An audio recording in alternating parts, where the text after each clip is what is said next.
Saya nak simpan emas public gold tapi berbaloi ke beli sekarang? Nak guna untuk apa dan nak gunanya bila?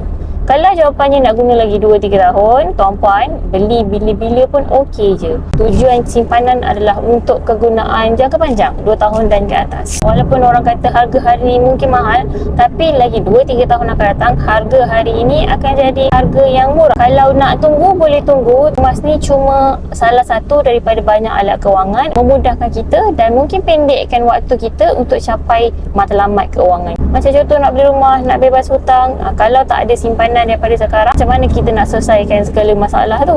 Kita memang kena korbankan sebahagian harta, sebahagian aset, sebahagian simpanan kita untuk selesaikan hutang. Jadi kena tengok balik kita simpan emas ni untuk apa. Kemudian barulah kita boleh buat keputusan berdasarkan apa yang kita nak. Kalau kita pun tak faham apa yang kita nak, tahu-tahu nak untung je, yang itu yang kebanyakannya akan berhenti separuh jalan sebab mereka pun tak tahu nak apa. Okey? Jadi semoga video ini sedikit sebanyak bagi tuan-puan faham apa yang kita boleh dapat melalui simpanan emas. Jadi bagi mereka yang nak saya bantu untuk mulakan simpanan emas di public gold, boleh hubungi saya untuk saya guide cara-cara bermula.